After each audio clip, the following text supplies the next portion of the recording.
Pour bien commencer avec Audacity, il est important de retrouver le programme et vous verrez ensuite comment naviguer à travers l'interface d'Audacity. Vous verrez comment cette interface est organisée pour bien l'utiliser. Donc lorsque vous avez installé Audacity, vous avez choisi ou non d'afficher une icône sur le bureau. Vous avez effectivement, vous le voyez ici, l'icône qui a été installée sur le bureau au moment de l'installation du programme. Si vous avez choisi de ne pas installer cette icône, vous pouvez toujours retrouver le programme ici dans le menu démarrer. Je clique ici sur le menu démarrer et vous le voyez, Audacity se trouve ici dans les programmes récemment utilisés. Si vous ne trouvez toujours pas Audacity à cet endroit-ci, vous pouvez explorer tous les programmes. Je clique ici sur tous les programmes et je retrouve Audacity, vous le voyez dans l'ordre alphabétique de cette liste. Si vous ne trouvez toujours pas Audacity, vous pouvez toujours effectuer une recherche. Je clique à cet endroit-ci et je rentre avec le clavier Audacity comme ceci. Immédiatement, vous le voyez, l'icône d'Audacity apparaît à cet endroit-ci. Pour ouvrir le programme, il vous suffit de cliquer une fois ici sur cette petite icône. Vous démarrez une première fois Audacity.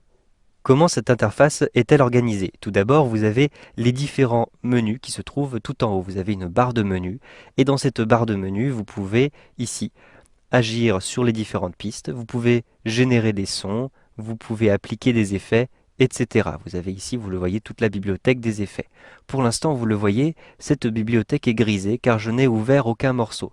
Pour ouvrir un nouveau morceau, cliquez en haut à gauche dans le menu Fichier. Ensuite, choisissez Ouvrir. Je vais ensuite me rendre dans mes bibliothèques, je clique sur Bibliothèque et je vais retrouver mes musiques. Je double-clique sur le dossier musique. À l'intérieur de ce dossier musique, je vais avoir des échantillons de musique. Par exemple, je double-clique dessus, ici, pour retrouver le morceau Slip Away. Je le sélectionne d'un simple clic. Ensuite, je clique sur Ouvrir pour bien ouvrir ce morceau. Au bout d'un instant, le morceau est chargé ici dans Audacity. Vous avez maintenant la possibilité de lire le morceau. À l'intérieur de ces différentes barres d'outils, vous avez une barre d'outils de navigation. Donc, il suffit de cliquer sur Lecture ici pour lire le morceau. Donc, vous devez l'entendre ici. Vous pouvez cliquer sur Stop pour arrêter le morceau ou bien vous pouvez simplement le mettre en pause.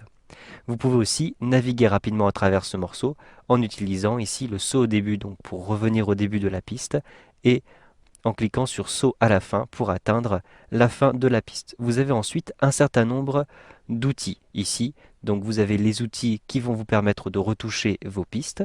Vous avez ici différents vues-mètres. Donc il s'agit de petites jauges qui vous indiquent le niveau d'enregistrement et le niveau de sortie, donc les niveaux d'entrée et de sortie. Vous avez ici la possibilité de gérer ces niveaux d'entrée et de sortie maximum en utilisant les différents curseurs.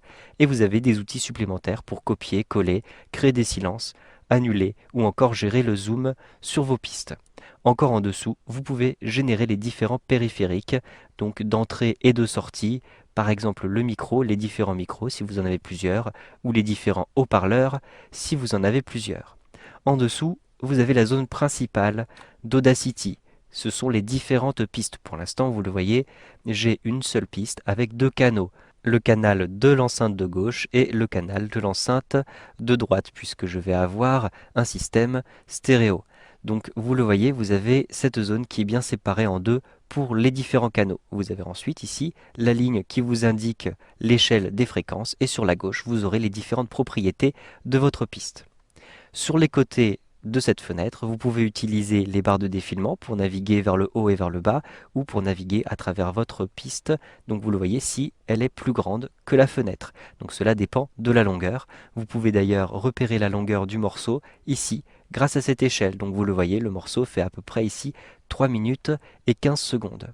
Vous pouvez naviguer rapidement à travers un morceau en utilisant ces petits compteurs qui se trouvent ici. Par exemple, je souhaite retrouver ici une sélection à 2 minutes. Je clique ici, je rentre 2 et vous le voyez immédiatement, le curseur de lecture se trouve sur 2 minutes. En cliquant maintenant sur lecture, je vais lire le morceau à partir de la deuxième minute. Et vous voyez d'ailleurs le curseur de lecture qui se déplace vers la droite. Je clique sur stop pour arrêter la lecture. Vous savez donc maintenant comment retrouver Audacity, comment ouvrir un fichier de musique et comment naviguer à travers l'interface d'Audacity 2.